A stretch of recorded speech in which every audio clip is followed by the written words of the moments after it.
Inside David Steward's massive Missouri empire, he owns the biggest black company in America. $20 billion in annual revenue. One of the largest privately held companies in the entire United States, recently ranked the 19th biggest. More than 12,000 employees spread across the globe. Over 4 million square feet of warehouse and integration space, humming day and night, a motorsports raceway and a professional golf championship that both carry the name of his company, and one man who, by reasonable analyst math, owns more than half of all of it. You have almost certainly used technology that passed through his company's hands. You have probably never heard his name. Forbes lists him among the richest people in America, and by their estimate, the wealthiest black businessman the country has ever produced. Yet he built no app you downloaded, sold you no product on a shelf, and chased no spotlight. This is the story of how a man whose car was once repossessed from his own office parking lot came to own the largest black-owned company in America, and it is being told almost everywhere in the wrong order. The Untold Side.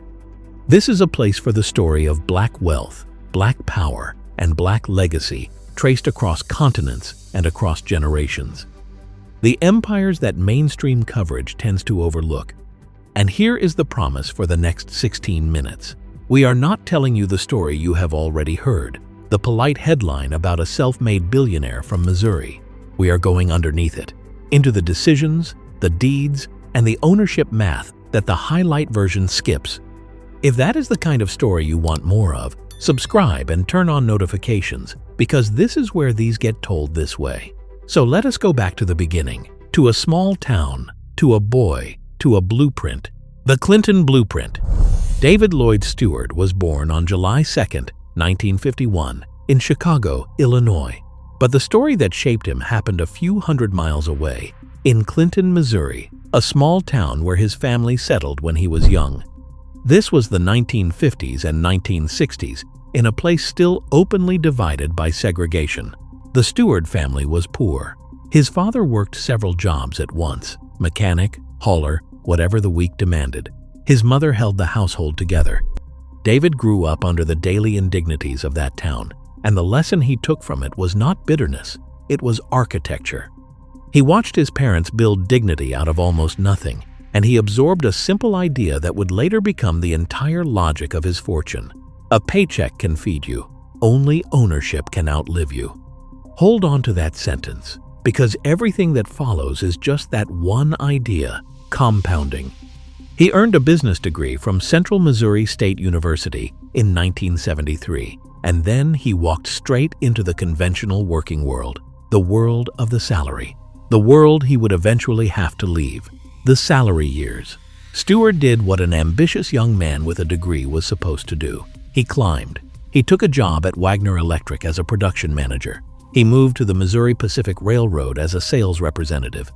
And then, in 1979, he joined a company that was rewriting the rules of American logistics, Federal Express. At FedEx, he was very good. So good that he was named Salesman of the Year and inducted into the company's Hall of Fame in 1981. By every conventional measure, David Steward had made it. Stable company, rising title, a respected name on the org chart. And this is exactly where most ambitious people stop. They find the highest rung of someone else's ladder, and they hold on for 30 years. But Steward had been quietly running the numbers his whole life, and the numbers told him something uncomfortable. No matter how high he climbed inside FedEx, the company would never be his. The value he created would always settle into someone else's equity. The salary was real, the title was real, but the salary was a ceiling, and the ceiling was the whole problem. Therefore, he did something that, on paper, looked reckless. He walked away from the safe thing to go build the uncertain one, the pivot to ownership. Before the company everyone knows, there were the companies almost no one mentions. In the years after FedEx, Steward bought and ran two small businesses in the transportation auditing world, firms that reviewed freight bills and recovered overcharges for shippers. They were not glamorous, but they taught him the single most valuable skill in enterprise business. He learned how large organizations actually spend their money and exactly where that money leaks. Then, in 1990, He took the $250,000 he had earned from those ventures and bet all of it on a new idea. He founded Worldwide Technology with a handful of people, 7 employees at the start, in the St. Louis area. The premise was simple to say and brutal to execute. The company would not just sell technology hardware. It would sit between the giant manufacturers and the giant customers, and it would manage the entire flow: the buying, the configuring, the warehousing, the deployment, the integration. It would become the connective tissue of corporate technology. The early years nearly broke him. Steward went stretches without paying himself. He leaned on his faith and on a small circle of believers who refused to let the company die. And in the moment that has since become legend, he sat in his own office and watched, through the window, as his car was repossessed from the parking lot below. He did not chase the tow truck. He went back to work. He went back to work when the bank accounts were empty. He went back to work when the contracts were thin. He went back to work when every reasonable voice told him the dream was too big for a black-owned firm in the Midwest in the early 1990s. That stubbornness was not ego. It was the Clinton blueprint, executing in real time. A paycheck can feed you. Only ownership can outlive you. Slowly, the bet began to pay. By 2003, the combined revenues of his companies crossed $1 billion, and Steward organized them under a single parent, Worldwide Technology Holding Company. The connective tissue was becoming an empire, the machine in Maryland Heights. To understand the scale of what Steward built, you have to look at the physical footprint, because for a company that deals in the invisible world of data, Worldwide Technology is staggeringly, deliberately physical. Headquartered today in Maryland Heights, just outside St. Louis, the company operates more than 4 million square feet of warehousing, distribution, and integration space across more than 20 facilities worldwide. Sit with that number for a second. 4 million square feet. That is not an office. That is an industrial nervous system. At the center of it sits the crown jewel, the Advanced Technology Center, which the company opened in 2009.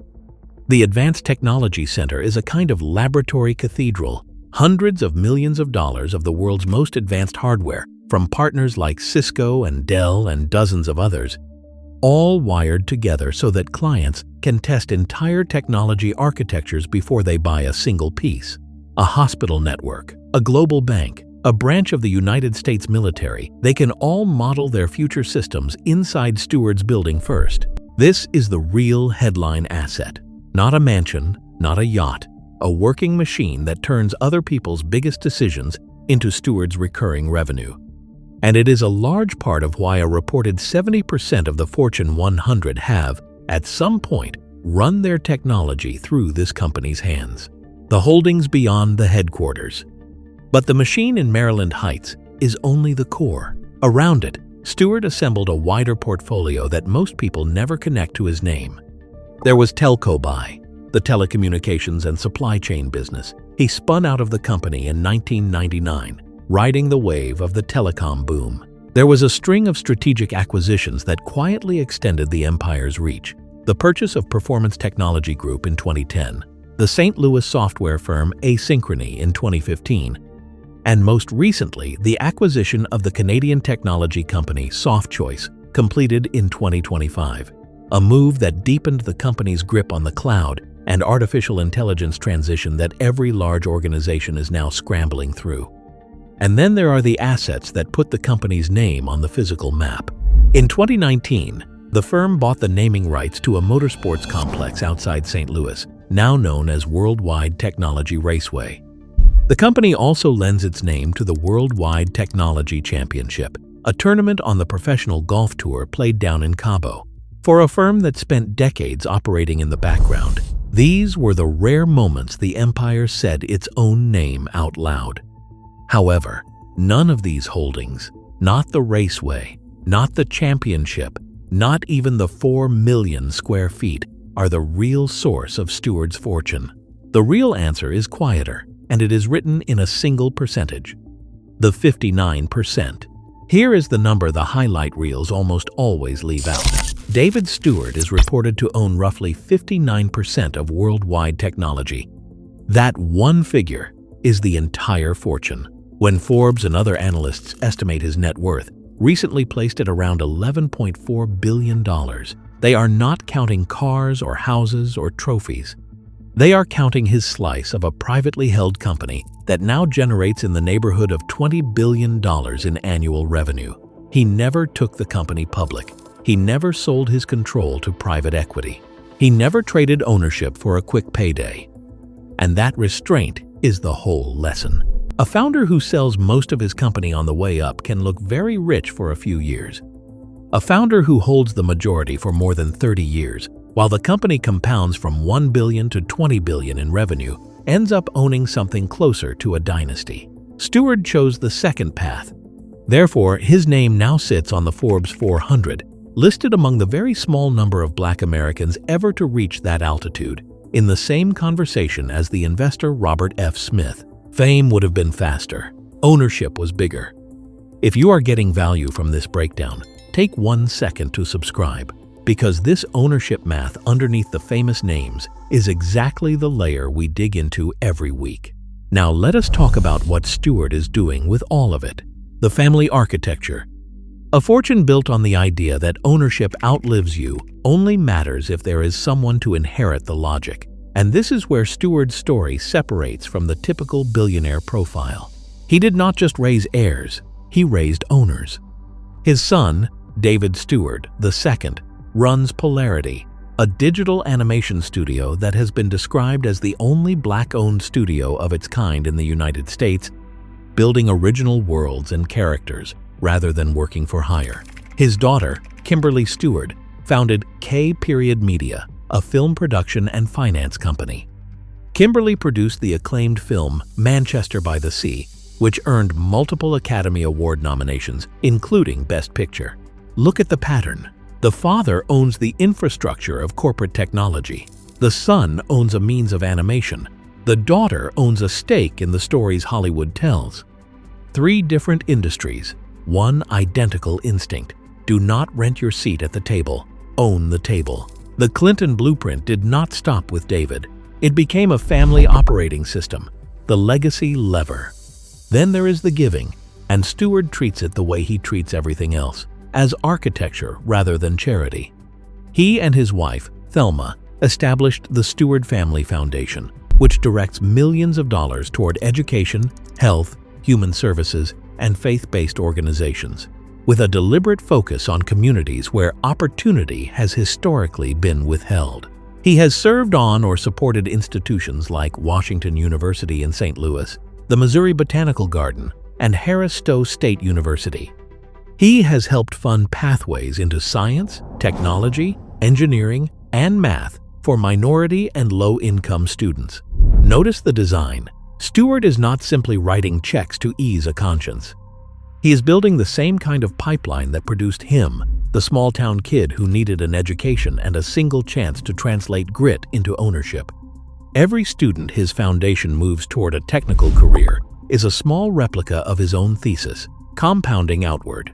That is the multiplier effect of legacy capital. Charity spends $1 once. Architecture spends it for generations. The life now. Today, David Steward is 74 years old. He still serves as chairman of the company he founded, guiding its board and its long-term strategy, while a leadership team, including his longtime co-founder and chief executive Jim Kavanaugh, runs the day-to-day. He has been married to Thelma for nearly 50 years. They have 2 children and grandchildren who carry the name forward. He does not live like a man with $11 billion and a spotlight to match. He brings his faith to the center of his work, sharing written reflections with employees and leading prayer calls for the company community. He even wrote a book about it, titled around the idea of doing business by the good book. The wealthiest Black businessman in America, by Forbes' measure, and his public posture sits closer to a deacon than a tycoon. The synthesis. So, let us return to where we started. $20 billion in annual revenue, one of the largest private companies in the United States. More than 12,000 employees. 4 million square feet of integration space, a raceway and a golf championship wearing the company's name, and one man holding roughly 59% of the whole structure. Now you understand what those numbers actually mean. When the headline says David Steward owns the biggest black company in America, it is easy to picture a man who owns buildings, but that is the small version. What Steward truly owns is the connective layer that some of the largest corporations and government agencies on Earth depend on to function. He owns the place where their decisions get tested. He owns the deeds in Maryland Heights and the equity underneath them. He owns a Missouri empire that does not announce itself, an empire of access, capital, and infrastructure, rather than mansions and spectacle. He did not become famous and then get rich. He skipped fame entirely and went straight for the thing fame is usually trying to buy: control. A paycheck can feed you. Only ownership can outlive you. David Steward simply believed that earlier and held on longer than almost anyone else of his generation. So here is the question for you. Of everything Steward built, what stays with you the most? Is it the 59% stake he never once let go of? Is it the car repossessed from his own parking lot while he refused to quit? Is it the children he turned into owners across 3 different industries? Or is it the 4 million square feet of quiet machinery powering companies whose names you know far better than his? Tell me in the comments, because the disagreements are usually where the real conversation starts. And if this is the kind of wealth most channels are too distracted to cover, subscribe and turn on notifications. Next week, we open the books on another black empire that history wrote in the margins. The numbers will surprise you.